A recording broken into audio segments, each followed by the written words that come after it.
Information ചാനലിൻ്റെ പുതിയൊരു വീഡിയോയിലേക്ക് എല്ലാവർക്കും സ്വാഗതം. PM കിസാൻ സമ്മാൻ നിധിയുടെ 17ാം ഗഡു വിതരണത്തിൻ്റെ ഔദ്യോഗികമായ അറിയിപ്പ് എത്തിയിരിക്കുന്നു.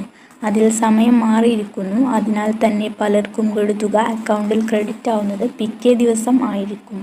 അതുപോലെ ഒന്നിലധികം അക്കൗണ്ട് ഉള്ളവർക്ക് DPT അപ്ഡേറ്റ് ആയിട്ടുണ്ടെങ്കിൽ തുക തിരികെ പോവാനുള്ള സാധ്യത ആധാർ അധിഷ്ഠിത വിവരണം ആയതിനാൽ ഉണ്ട്. ഇതിൻ്റെ എല്ലാ വിശദവിവരങ്ങളിലേക്ക് കടക്കുന്നതിന് മുമ്പായി ഇതുവരെ ചാനൽ സബ്സ്ക്രൈബ് ചെയ്യാത്തവരുണ്ടെങ്കിൽ സബ്സ്ക്രൈബ് ചെയ്യുക, വീഡിയോ ലൈക്ക് ചെയ്ത് സപ്പോർട്ട് തരിക. PM കിസാൻ സമ്മാൻ നിധിയുടെ 17ാമത്തെ ഗഡു വിതരണം ഇന്ന് തന്നെ ആണെങ്കിലും സമയം നേരത്തെ പറഞ്ഞിരുന്നതിൽ നിന്നും മാറിയിരിക്കുകയാണ്. അതിനാലാണ് ചിലരുടെ ബാങ്ക് അക്കൗണ്ടുകളിൽ തുക ക്രെഡിറ്റ് ആവുന്നത് പിറ്റേ ദിവസം ആവുന്നത്. തുടർച്ചയായി മൂന്നാമതും പ്രധാനമന്ത്രിയായ ശ്രീ നരേന്ദ്രമോദിജി അധികാരമേറ്റ് ആദ്യമായി ഒപ്പിട്ടത് PM കിസാൻ്റെ 17ാമത്തെ ഗഡു വിതരണത്തിനു വേണ്ടിയുള്ള ഫയലിലായിരുന്നു.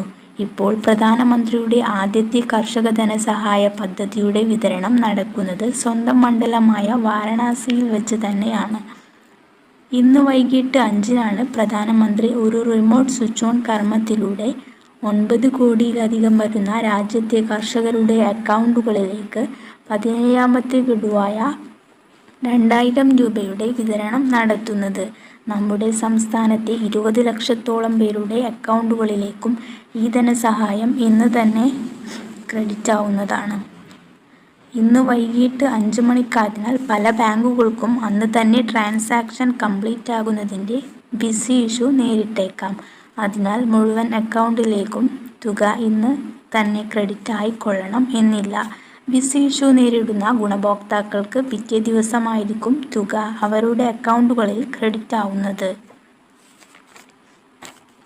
കുറച്ച് മണിക്കൂറുകളുടെ തടസ്സമുണ്ടാവും എന്ന് മാത്രം. അതിനാൽ ഇന്ന് വൈകിട്ട് തന്നെ അക്കൗണ്ടുകളിൽ തുക എത്തുകയില്ല എന്ന് കരുതി വിഷമിക്കേണ്ടതില്ല. പിറ്റേ ദിവസം തന്നെ തുക അക്കൗണ്ടിൽ ക്രെഡിറ്റ് ആവുന്നതാണ്. PM ഇവാൻസിൽ തുക ക്രെഡിറ്റ് ആവുന്നതിൻ്റെ സമയമെല്ലാം വന്നതിനാൽ ഇനി തുകയിലോ സമയത്തിലോ ഇന്ന് വൈകിട്ട് 5-ന് തന്നെ ഗഡു വിതരണം ആരംഭിക്കും.